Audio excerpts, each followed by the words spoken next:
Welcome to the Badgecast 1 podcast with your host, Brian Ellis, a 20-plus year veteran police leader who's dedicated to helping police officers be their highest and best. Our show aims to dive deep to deliver leadership strategies of top experts to turbocharge public safety leadership. This podcast is brought to you by the National Command and Staff College. To find out more about our team, please visit us at www.commandcollege.org. The National Command and Staff College is passionate about enhancing your leadership capabilities and building the best version of you. Good day, everyone. Welcome back to the Badgecast 1 podcast. I'm your host, Brian Ellis. And today we're going to be speaking to Professor Sonja Lyubomirsky. Professor Lyubomirsky is a professor at the University of California, Riverside. She's published a ton of research on happiness, as well as done a number of psychology symposiums on her work. And she's the author of The How of Happiness, a new approach to getting the life you want. I really hope you enjoy the show, and as always, look for your feedback, which you can provide at bellis@commandcollege.org. And finally, I urge you to check out the National Command and Staff College at www.commandcollege.org to see the wide array of opportunities available for you to build the best version of your public safety career. You can sign up for updates, look at our calendar of events, or just cruise and look at all the various free information that's available to you. Hope you enjoy the show, and thanks for listening. Well, good day, Professor. Thanks for joining us today. I know your time is limited. How are you doing today? Great, thank you. It's a pleasure to be talking to you. Yeah, so I really wanted to jump right in. I really wanted to talk about happiness because there's a big gray rhino in the offices of police organizations because there's a lot of people who aren't emotionally well. One statistic that might not be well known by the public is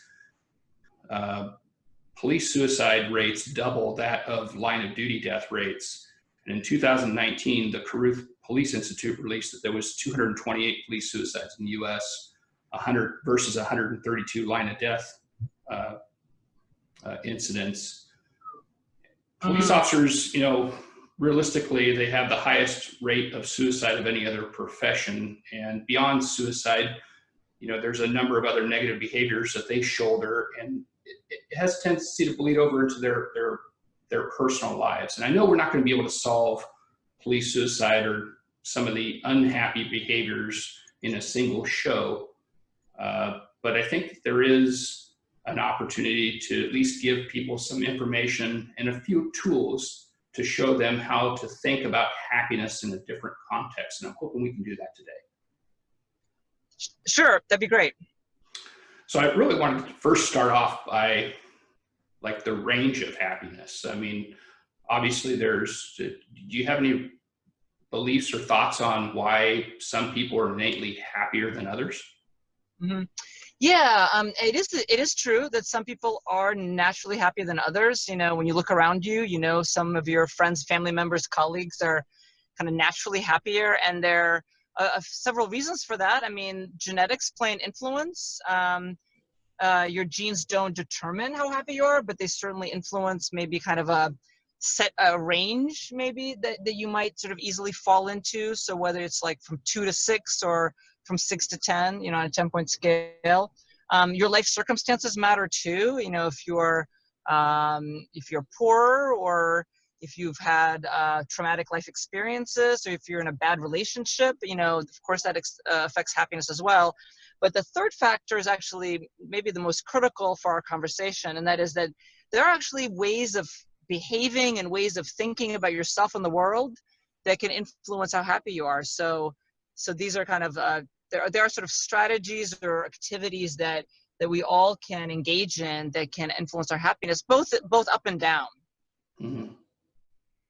Yeah, that's really interesting because obviously when you think, people just really think happy is just a state of mind in the moment, and there's And what I hear you saying is there's a lot of different ways that we can prepare ourselves for a greater range of happiness.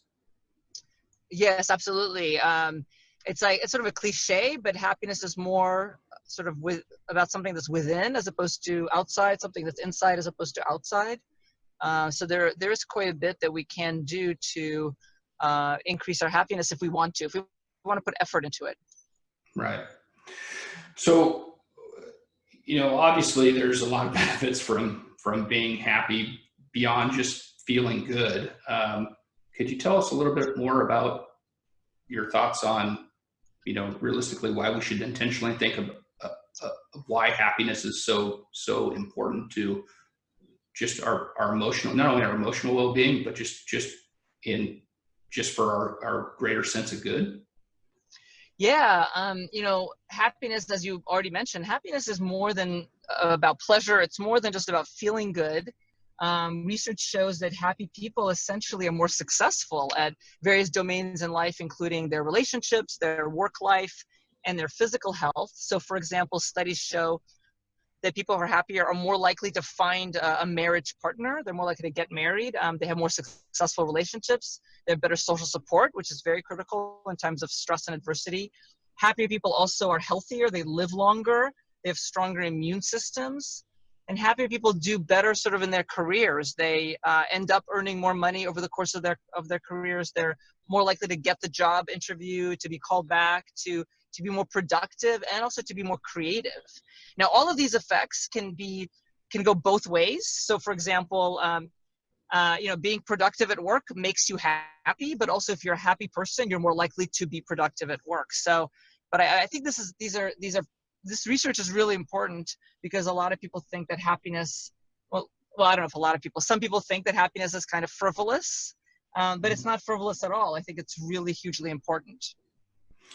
Yeah, I mean, I know even myself, I've found myself in like a pessimistic moment, and I realistically I can control the destiny of that moment. I can have it be a bad experience, or I can make it into a very good one, and sometimes it's just a state of mind.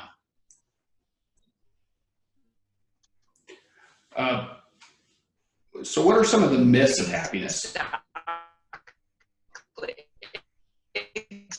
Exactly. And what we were just talking about, and either have it or you don't. Like you're either born being happy or you're not. And a lot of people have this misconception, even like very smart, highly educated folks. But the research shows that actually, as I mentioned, that, your genes do play a role in how happy you are, but they're not determinative. And what you do, how you think, how you behave in your daily life has a lot to do with how happy you are.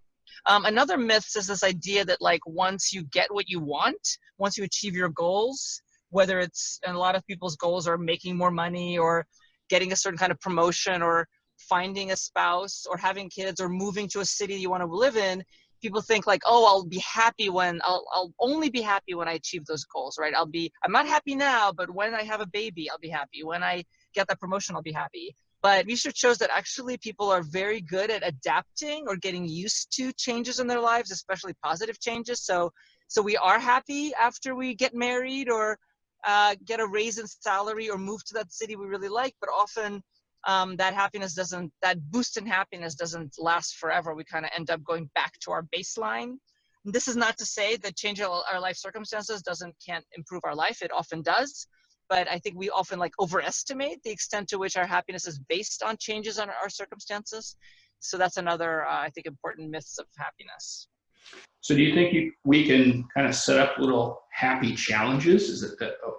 Is there different ranges of happiness, like short term, midterm, and long term?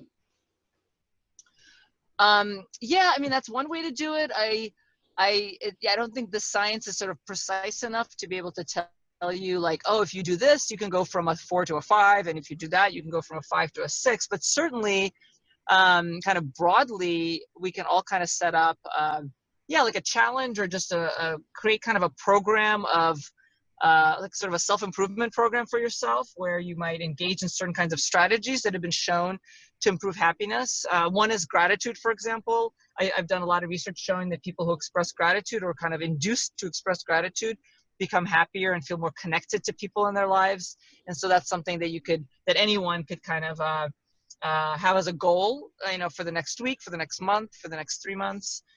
So studies show that does work to boost people's happiness levels. Interesting. So yeah, let's pivot into, obviously, the part of our discussion is, what are some happiness enhancing strategies that we can employ? Mm-hmm.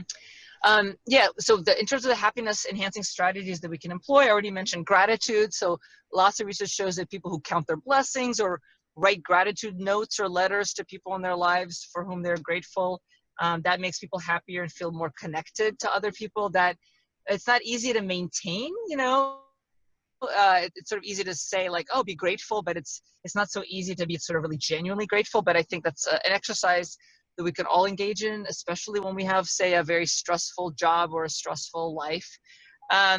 Another, I call it a strategy, but it almost seems funny to call it a strategy, but we study people who are induced to do more acts of kindness for others, to help others, to support other people, or to help the community, to contribute to our neighborhoods and our communities.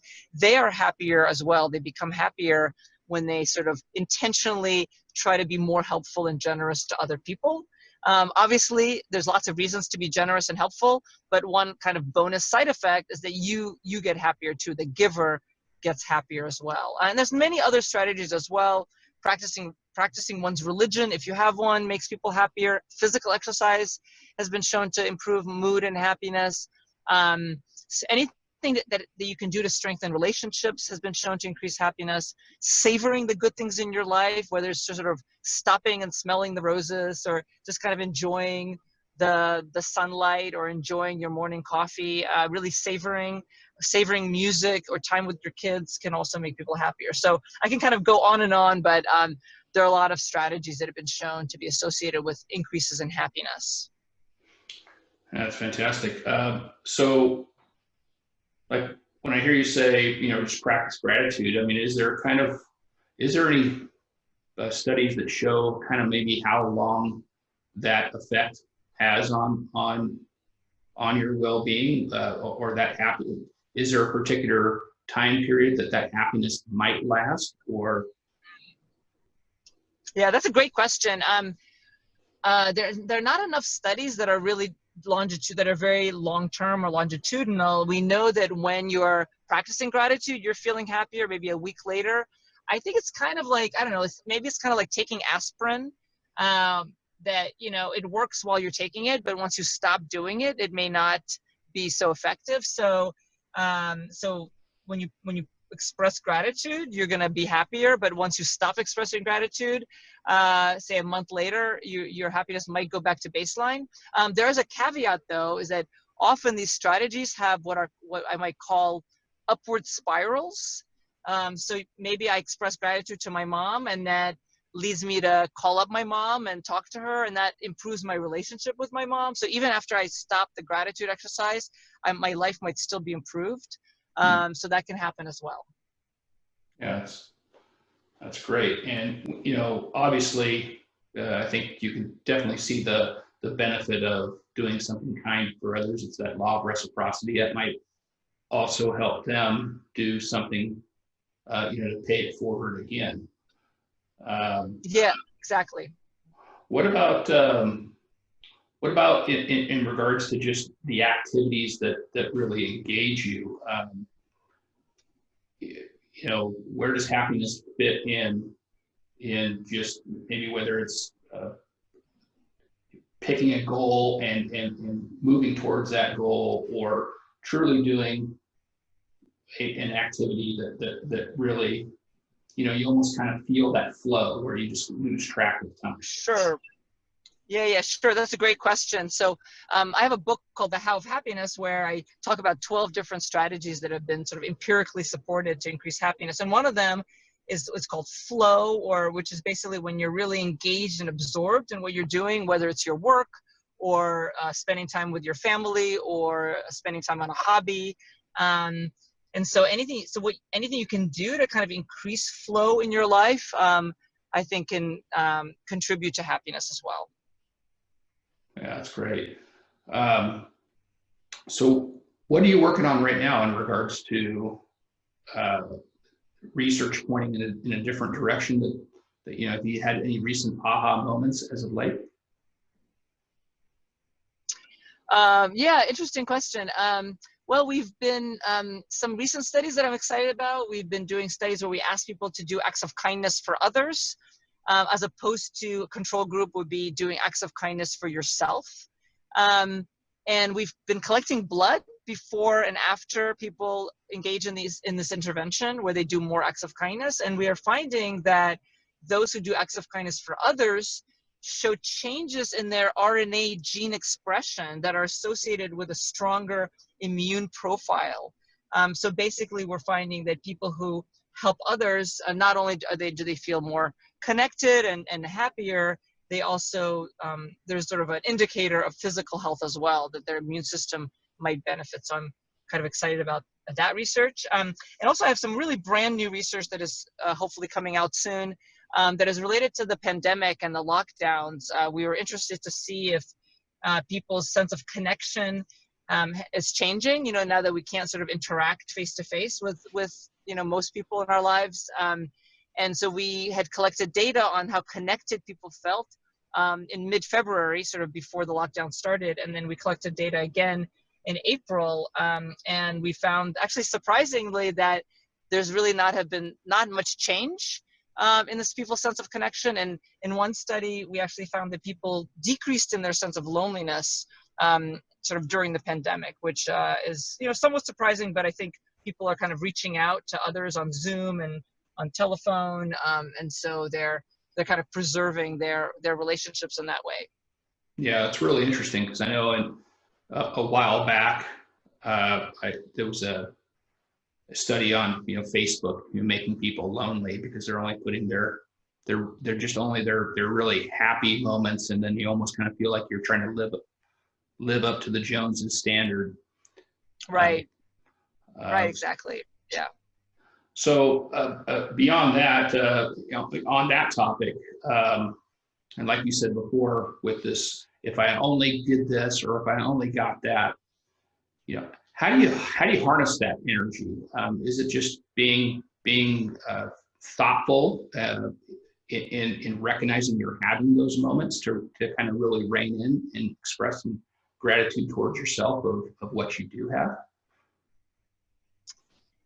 Yeah, actually, that's also a great question. Yeah, I think gratitude is a really great antidote to what it's called hedonic adaptation, that we sort of tend to adapt to positive changes in our lives. So the idea is that you don't want to take for granted the good things in your life or the positive changes. And so, yeah, so gratitude is sort of an antidote to that, to sort of taking things for granted. You can think of gratitude as the opposite of taking things for granted. So yeah, and also I guess just realizing, you know, that a lot of your happiness comes from within, and that, you know, so a lot of people say, well, you know, like only after I have this new relationship or after I have this new job, then I will be happy, or after I move from this house to this other house, then I'll be happy. You have to sort of understand that, you know, you're pretty much the same person. If your behavior and attitudes and, you know, ways of thinking don't change, you're going to be the same person in the new house as you were in the old house, and eventually you'll kind of go back to your old happiness level. So just understanding that, I think, is important. But yeah, I think gratitude is also an important strategy. Hmm. So, I mean, obviously, we're all going to have hardships of one sort or another, where it's just legitimate trauma, just stress. You know, what are some just coping strategies to deal with those moments? I mean, they're going to happen, and happiness can play a big part in that. Do you have any thoughts for us on that? Right. Yeah, in terms of I think, you know, adversity and stress is a part of everyone's life, and more for some people than others. And so coping with that and sort of navigating and managing sort of stress and adversity and sometimes trauma is obviously critical to living a happy life.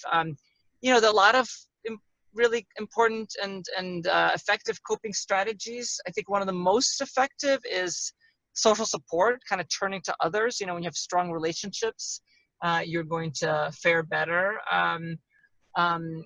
Religion and spirituality is also important for some people.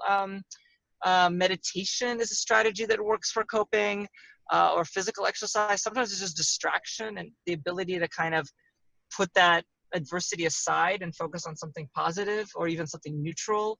So there's quite a bit of research on kind of how to cope. But gratitude and kindness. Basically, one way I like to think about happiness and coping is that sometimes you need to kind of take the attention off of yourself and direct it onto something else. So you're not so self-focused. Obviously, there are times when there's a problem in your life, you need to kind of focus on yourself because that helps you figure out how to solve it.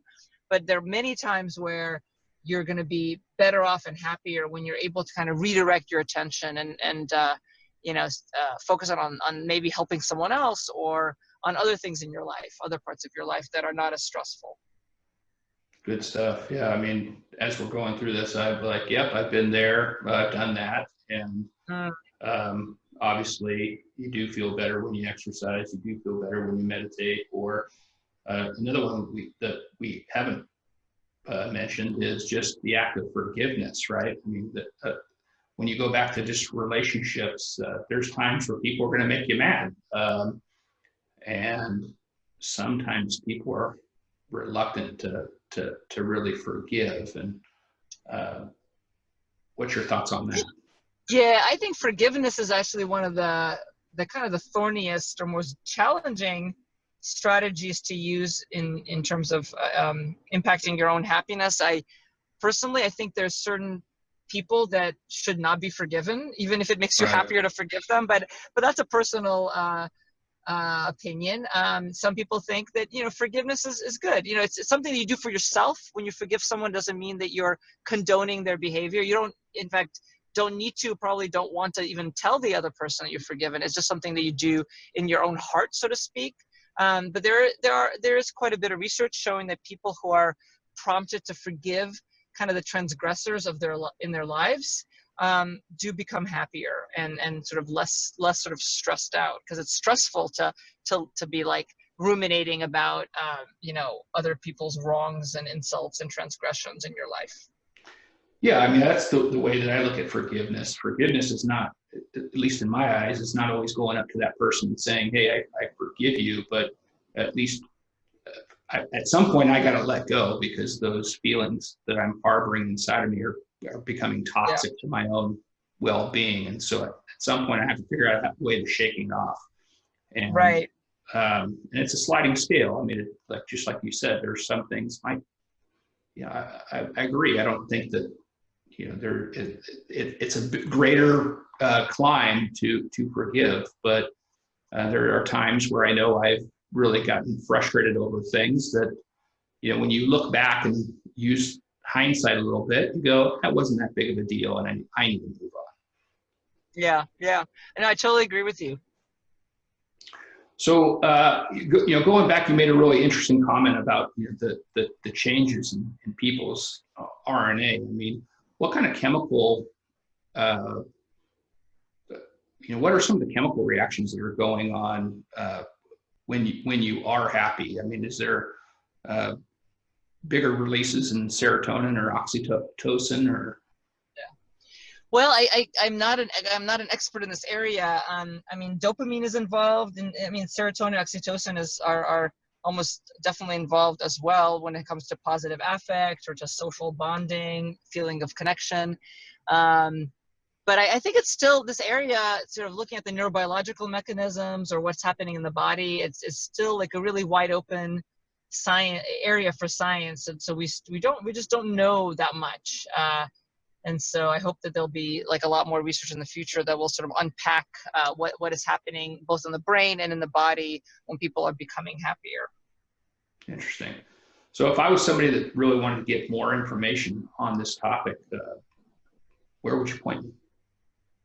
Well, thank you for asking. I mean, I think the kind of the most direct way to to find out more for what I was talking about is my book, The How of Happiness. It's written for sort of the lay reader, for everyone. And even though it's about 10 years old, it's still everything that the book has is still true. There's just a lot more research to support what I've already saying. And I also have a website, Sonja, Dr. Sonja. Well, I'll say that again. I also have a website, Lyubomirsky.com, which is a long name, but all my academic papers are on that website. So those of you who are sort of more serious in getting to know the science behind what I'm saying, all the papers are you can download all the papers for free from my website. Fantastic. Well, I really appreciate you scratching the surface of this thing we call happiness and giving us a few tools and information to at least drive some curiosity into learning more. And thank you for your valuable time. Thank you very much. It was these are really great questions and really, really important to consider. So yeah, I enjoyed talking to you. Thanks. All right. Be well. Great. All right. Thanks, Brian. Have a great day. Okay. Thanks. Okay, great. Good luck. Bye. Thanks again for listening to our show today.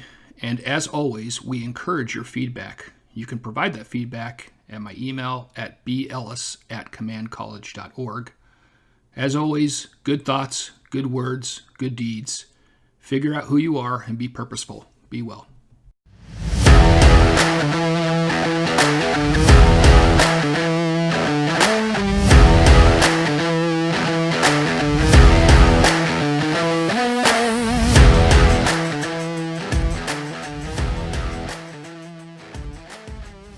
Thank you so much for tuning into the Badgecast 1 podcast.